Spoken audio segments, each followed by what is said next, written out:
مولانا ابراہیم سعید کے بیانات کے لیے ابراہیم سعید آفیشل کو سبسکرائب کریں۔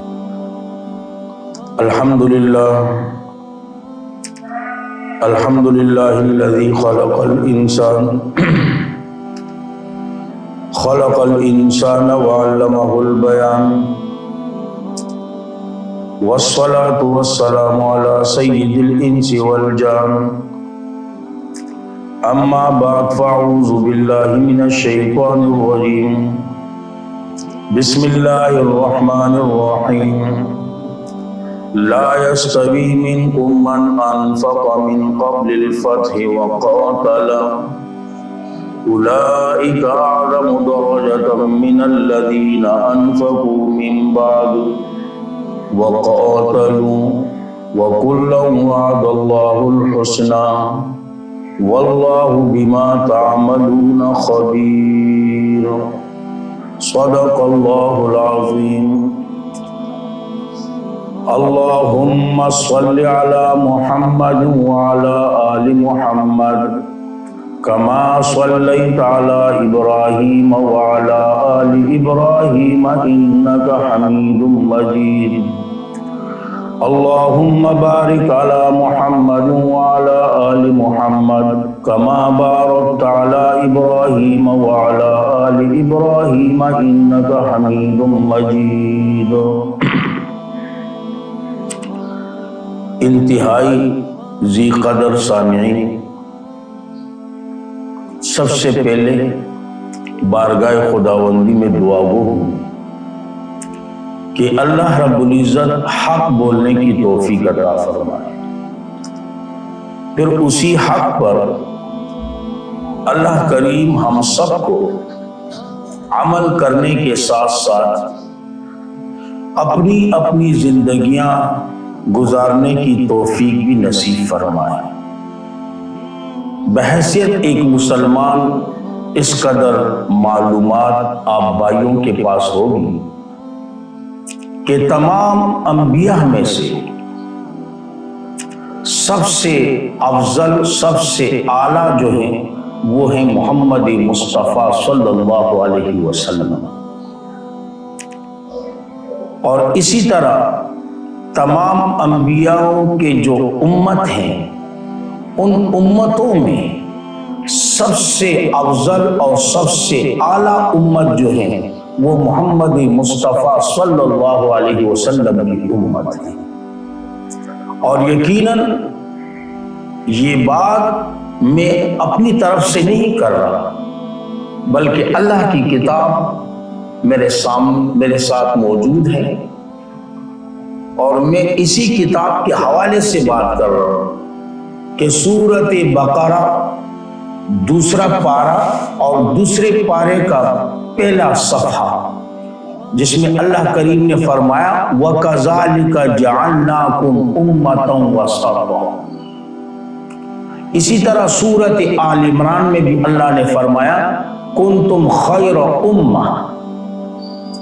اب ان دو آیتوں میں آپ از خود غور و فکر کریں، اس امت کی فضیلت بیان ہوئی، لہذا تمام امتوں میں سے سب سے افضل اور سب سے اعلیٰ امت جو ہیں وہ محمد مصطفیٰ صلی اللہ علیہ وسلم ہیں، اور یقیناً پھر اسی امت محمد صلی اللہ علیہ وسلم میں سب سے اعلیٰ اور سب سے افضل جو جماعت ہے وہ صحابہ کرام کی جماعت ہے،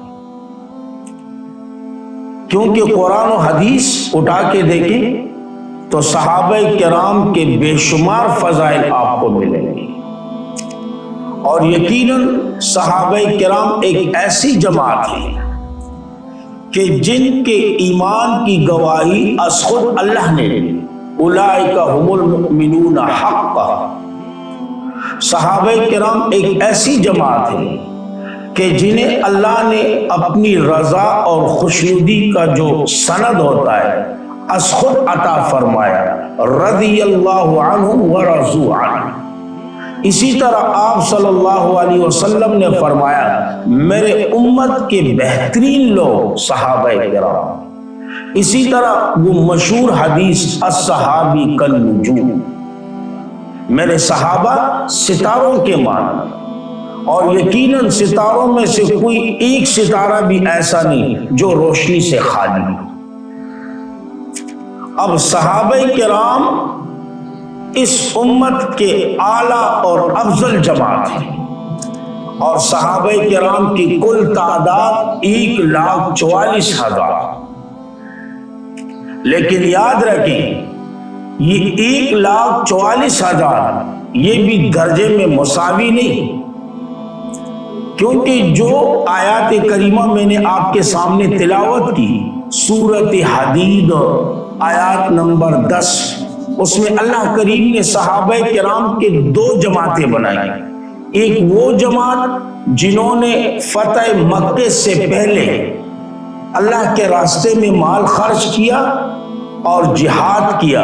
اللہ کریم نے فرمایا اولئک اعظم درجۃ من الذین انفقوا، یہ لوگ، یہ جماعت اس جماعت سے اعلیٰ اور افضل ہیں جنہوں نے بعد فتح مکہ اللہ کے راستے میں خرچ کیا اور جہاد کیا۔ تو گویا کہ 1,44,000 صحابہ کرام جو ہیں یہ 2 جماعتوں میں تقسیم ہو گئے۔ ایک وہ جماعت جنہوں نے فتح مکہ سے پہلے اللہ کے راستے میں مال خرچ کیا اور جہاد کیا، یہ درجے میں اعلیٰ اور افضل ہیں۔ ایک وہ جماعت جنہوں نے فتح مکہ کے بعد اللہ کے راستے میں خرچ کیا اور جہاد کیا، اور یقیناً فتح مکہ کے موقع پر صحابہ کرام کی تعداد 10,000 تھی۔ گویا کہ 1,44,000 میں سے یہ 10,000 سب سے زیادہ افضل اور اعلیٰ ہے، اور اسی طرح پھر ان 10,000 میں وہ 1,500 صحابہ جنہوں نے بیعت رضوان میں حصہ لیا۔ قرآن کریم سورۃ فتح کے اندر موجود لقد رضی اللہ عن المؤمنین اذ یبایعونک تحت الشجرہ، وہ 1,500 صحابہ پھر اس 10,000 میں اعلیٰ اور افضل ہیں۔ اسی طرح پھر ان 1,500 میں وہ 313 جنہوں نے غزوہ بدر میں شرکت فرمائی، 1,500 میں یہ 313 اعلیٰ اور افضل ہیں۔ کیوں؟ اس لیے کہ انہوں نے غزوہ بدر میں شرکت فرمائی، اور آپ صلی اللہ علیہ وسلم کی حدیث کا ایک حصہ اعملوا ما شئتم قد غفرت لکم، 313، اور یقیناً پھر ان 313 میں وہ 10 صحابہ کرام جسے عشرہ مبشرہ کہا جاتا ہے، جسے آپ صلی اللہ علیہ وسلم نے اپنی پاکیزہ اور مبارک زبان سے دنیا ہی میں جنت کی خوشخبری سنائی،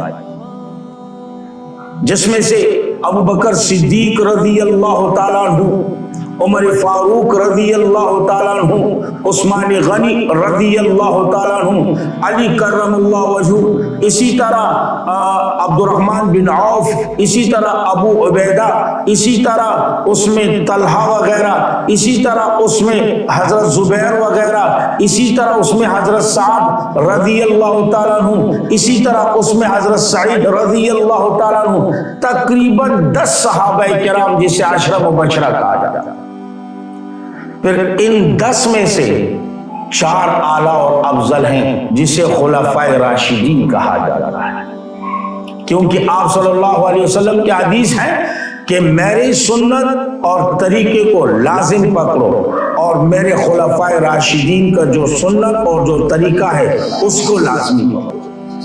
اب آپ صلی اللہ علیہ وسلم کا یہ فرمانا یہ ان خلفائے راشدین کی فضیلت ہے۔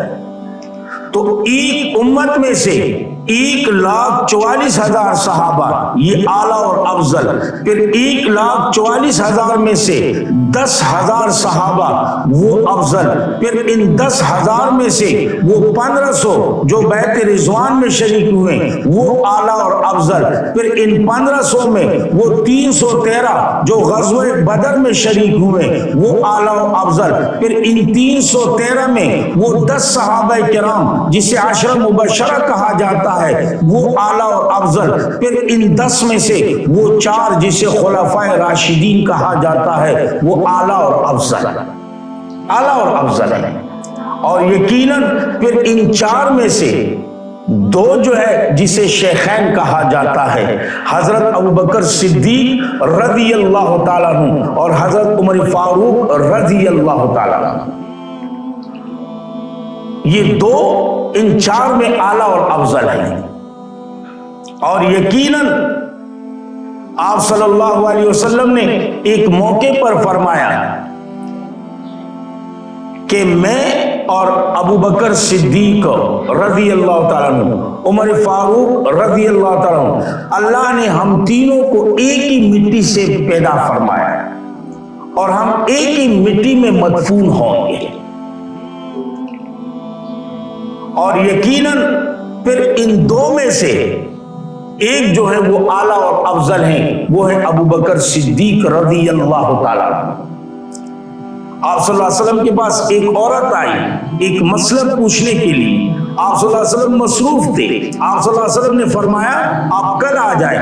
عورت نے کہا اگر میں کل آ جاؤں اور خدا نخواستہ آپ موجود نہ ہو تو آپ صلی اللہ علیہ وسلم نے فرمایا ابو بکر کے پاس چلے جانا، ابو بکر سے اپنا مسئلہ پوچھ لینا. اسی طرح آپ صلی اللہ علیہ وسلم کا یہ کہنا مرو ابا بکر فلیصلی بالناس، یہ مرو ابا بکر، ابو بکر سے کہیں کہ لوگوں کو نماز پڑھائیں، یہ ابو بکر صدیق رضی اللہ تعالیٰ عنہ کی فضیلت اور مقام.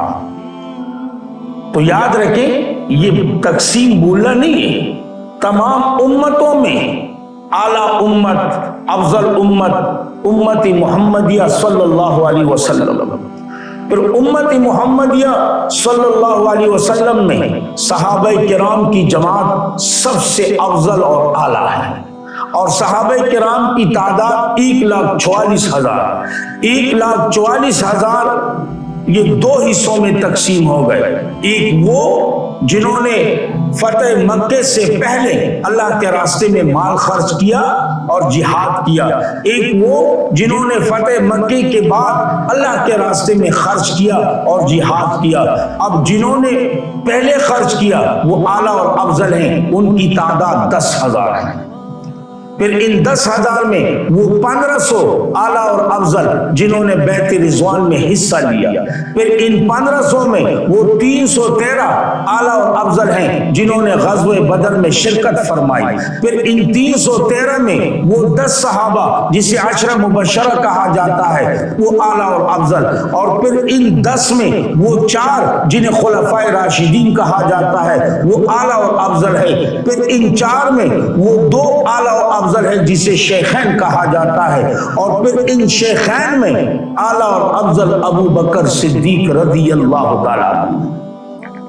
اور یقیناً ابو بکر صدیق رضی اللہ تعالیٰ عنہ آپ صلی اللہ علیہ وسلم کے ایک ایسے رفیق ہیں، ایک ایسے رفیق کہ آپ دونوں کے احوال پر غور کریں نا تو کمال درجے تک مشابہت پائی جاتی ہے. دونوں میں اللہ نے رحم کا مادہ جو ہے نا وہ کوٹ کوٹ کر بھرا ہے.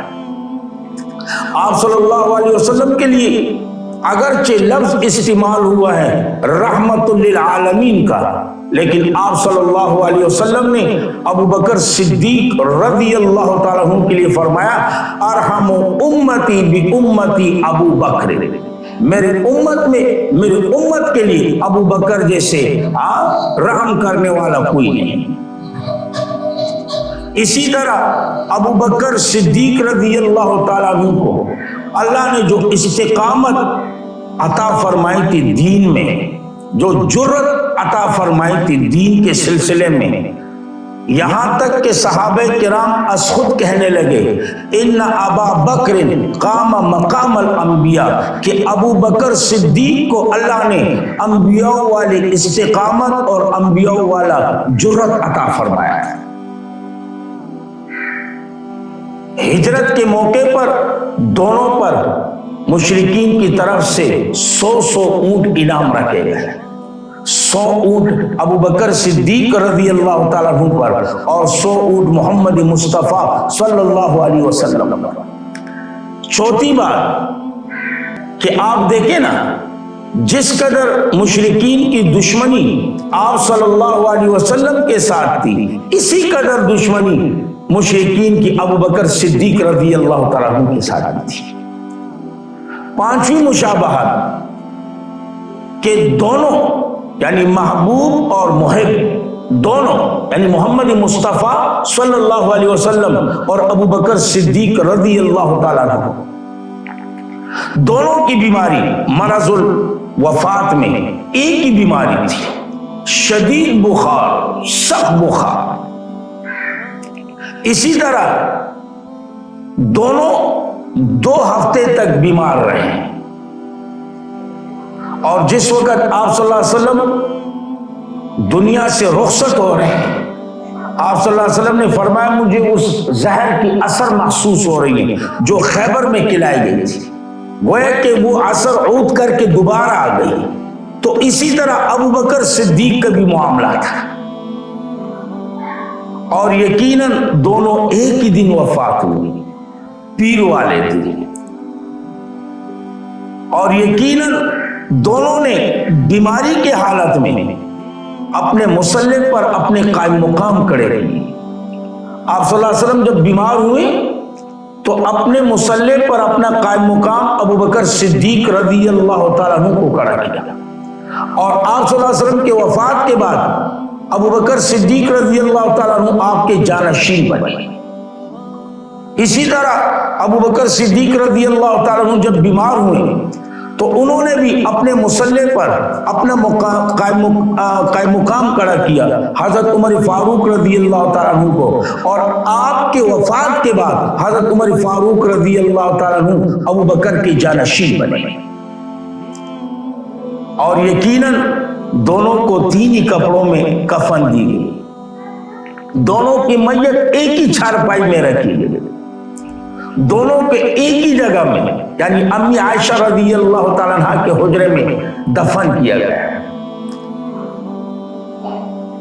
اور یقیناً دونوں حوض کوثر میں بھی اکٹھے ہوں گے، اور دونوں اسی طرح جنت میں بھی اکٹھے ہوں گے۔ اور اسی طرح اگر آپ غور کریں، اگر میں 2 کے بجائے 3 کہوں، تینوں اسی طرح روز قیامت میں بھی اپنے اپنے جو مزارات ہیں اس میں سے کھڑے ہوں گے۔ محمد مصطفیٰ صلی اللہ علیہ وسلم، ابو بکر صدیق رضی اللہ تعالیٰ عنہ اور عمر فاروق رضی اللہ تعالیٰ عنہ۔ میں اپنی طرف سے نہیں کہہ رہا، ایک مرتبہ مجلس میں آپ صلی اللہ علیہ وسلم آ رہے ہیں، آپ کے ساتھ ابو بکر صدیق بھی ہیں اور عمر فاروق بھی ہیں دائیں بائیں، اور یقیناً تینوں مسکراتے ہوئے آ رہے ہیں۔ صحابہ کرام یہ منظر بڑا محفوظ کر رہے تھے۔ آپ صلی اللہ علیہ وسلم نے فرمایا اچھی طرح دیکھ لو، یہ منظر اپنے ذہنوں میں بسا لو، روز قیامت ہم اسی طرح تینوں ایک ہی ساتھ اٹھ کھڑے ہوں، ایک ہی ساتھ اٹھ کھڑے ہوں۔ تو یقیناً ابو بکر صدیق رضی اللہ تعالیٰ عنہ تمام امت میں اعلیٰ اور افضل ہیں، اور یقیناً میں اپنی طرف سے نہیں کہہ رہا۔ حضرت علی کرم اللہ وجہہ جب کوفہ میں خطبہ دے رہے تھے، حضرت علی کرم اللہ وجہہ نے فرمایا کہ آپ صلی اللہ علیہ وسلم کے بعد امت میں سب سے اعلیٰ اور افضل جو ہیں ابو بکر صدیق رضی اللہ تعالیٰ عنہ ہیں، اور ابو بکر صدیق کے بعد حضرت عمر فاروق رضی اللہ تعالیٰ عنہ۔ اسی طرح علی کرم اللہ وجہہ کے ایک بیٹے، انہوں نے اپنے ابا سے سوال کیا، یعنی حضرت علی کرم اللہ وجہہ سے، کہ ابا جان ذرا یہ بتائیں کہ آپ صلی اللہ علیہ وسلم کے بعد امت میں سب سے افضل اور اعلیٰ کون ہے؟ تو علی کرم اللہ وجہہ نے جواب دیا کہ بیٹا سب سے افضل اور اعلیٰ آپ صلی اللہ علیہ وسلم کے بعد ابو بکر صدیق رضی اللہ تعالیٰ عنہ۔ انہوں نے دوبارہ سوال کیا کہ ابو بکر صدیق کے بعد کون اعلیٰ اور افضل ہیں؟ آپ نے جواب دیا کہ حضرت عمر فاروق رضی اللہ تعالیٰ عنہ۔ اور یقیناً حضرت علی کرم اللہ وجہہ کی وہ دعا جو انہوں نے اللہ سے کی تھی کہ اے اللہ گواہ رہنا، کیونکہ آپ کی گواہی کافی ہے، آپ کی گواہی کافی ہے، تو میرا اللہ ہے، تو میرا رب ہے، اور محمد مصطفیٰ جو کہ آپ کے رسول ہیں میں اس کے ماننے والا ہوں، اور محمد مصطفیٰ صلی اللہ علیہ وسلم کے بعد اس کے جو جانشین ہیں یعنی ابو بکر صدیق اور عمر فاروق، اے اللہ گواہ رہنا میں ان کو اپنا امام ماننے والا ہوں، یعنی وہ میرے امام ہیں۔ یاد رکھیں نوجوانوں، 22 جمادی ثانی یوم وفات ابو بکر صدیق رضی اللہ تعالیٰ عنہ۔ آج ہمارے نوجوانوں کو کرکٹروں کے متعلق معلومات ہوتی ہیں، ایکٹروں کے متعلق معلومات ہوتی ہیں، ڈائریکٹروں کے متعلق معلومات ہوتی ہیں، لیکن صحابہ کرام کے بارے میں ان کو کوئی معلومات نہیں۔ یاد رکھیں 22 جمادی ثانی یہ یوم وفات ابو بکر صدیق رضی اللہ تعالیٰ عنہ۔ ہم تو پہلے سے عرض کر چکے ہیں کہ یاد رکھیں کہ پاکستان پہلے سے نیچے کی طرف جا رہا ہے، کمزور سے کمزور ہوتا جا رہا ہے، لہذا کوئی چھٹی منانے کی ضرورت نہیں۔ لیکن جب آپ چھٹی منا رہے ہو کہ فدر دے، مدر دے، فلاں ڈے، فلاں ڈے، فلاں ڈے، تو کم سے کم ایک چھٹی ابو بکر صدیق رضی اللہ تعالیٰ عنہ کی یوم وفات پر بھی ہونی چاہیے۔ اور جس طرح دیگر یہ ڈے وغیرہ جو سرکاری طور پر منایا جاتا ہے تو اسی طرح یہ دن بھی سرکاری طور پر منایا جائے، تاکہ صحابہ کرام جو ہمارے محسن ہیں ان کے جو ہم پر احسانات ہیں، تاکہ عوام کے سامنے، نوجوان نسلوں کے سامنے ان کو پتہ چلے کہ یہ صحابہ کرام کون تھے، صحابہ کرام کا کیا کردار تھا، صحابہ کرام ہمارے کس طرح محسن تھے، تاکہ انہیں پتہ چلے۔ اللہ رب العزت عمل کرنے کی توفیق عطا فرمائے۔ وآخر دعوانا الحمدللہ رب العالمین۔